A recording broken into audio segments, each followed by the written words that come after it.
Chapter 3. Could imbalance with nature be the root of all human disease? As I have discussed in previous segments, we find ourselves in a collective and tumultuous imbalance, it seems, with everything.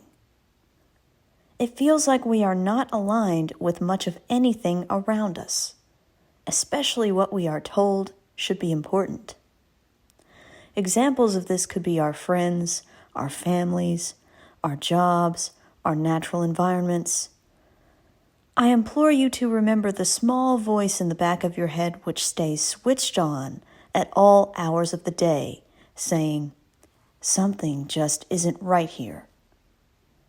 Some humans choose to drink it off, sleep it off, smoke it off, or take medication just to make themselves feel normal about things. Some resort to impulsive behaviors like shopping to regulate their emotions. How did we come to resort to poisoning ourselves to achieve an artificially induced peace of mind? Along with this is the constant consumption necessary to induce the artificial state of temporarily feeling okay, temporarily feeling relaxed by any of the means I've just mentioned, or trying to achieve a sense of stability, as if the ground beneath our feet is not going to move for at least an hour or two. If you live in a capitalist system, I have bad news for you. Our subconscious minds have all been programmed to expect the ground to slip beneath our feet at any given moment. The treadmill of fear keeps us running back to the shops or the dealers for the next hit or the next pre-packaged solution to our problem. Let's take a moment to compare this mode of existence with nature itself. Nature grows freely, provides nourishment on her own time, but of course, unconditionally. Left to her own devices, nature doesn't need anyone's permission to bloom or grow. There's no artificial stimulation required. It will happen eventually.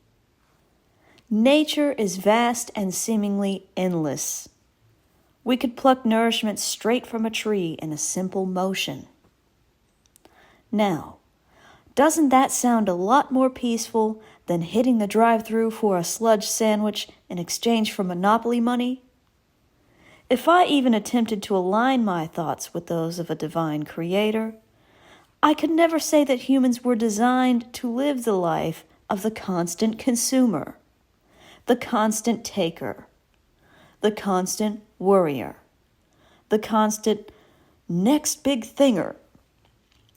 In fact, capitalism forces us to continue running on the imaginary treadmill so quickly.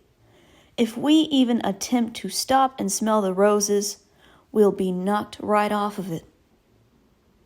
Does that sound like a lifestyle that permits gratitude, appreciation, living in the present, or just peace itself? Absolutely not.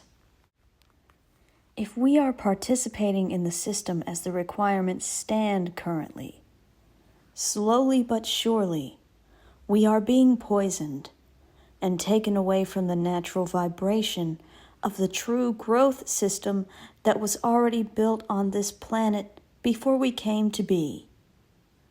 Around the clock we are eating, literally and metaphorically. Around the clock we are pillaging the resources of nature and turning them into our own delusional concepts of, quote, reality. We don't know how to stop because we were never taught to.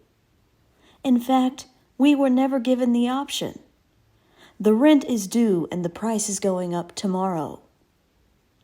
Humans in their divinity were not intended to become robber barons. They weren't created to shortchange their employee or neighbor.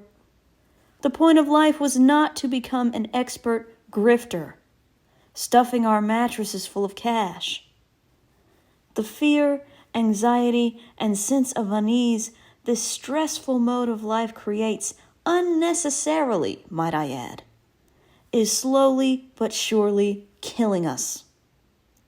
Tit for tat, slowly but surely, we subject Mother Earth to the same fate, as we cannot stop plucking from her far too quickly, and still having the audacity to fill her with our garbage.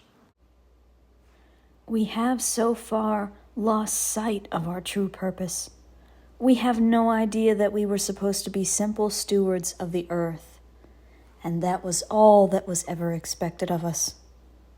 We were supposed to take care of each other, as well as other beings and ecosystems around us. We were supposed to nurture the elements around us. Instead, we're mostly forced to live like the stock market is going to outlive Earth itself.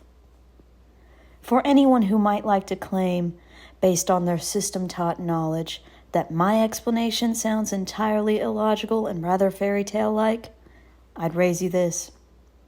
Does it seem like a sustainable idea to have billions of people attempting to live as though their sole worldview is correct? Do you think it would be possible to service them at the whim of their unnatural demands at any given moment forever? I don't. Thus, we see these symptoms of our disease reveal themselves daily now. Economic turmoil, natural disaster, civil unrest, governmental collapse. The list could go on and on. I would be willing to bet that the longer we attempt to continue forcing our way upon the natural cycles, the worse the repercussions will become for denying this simple truth. Perhaps now in the present this is a truth that at one time could have saved humanity if we turned away from this darkness.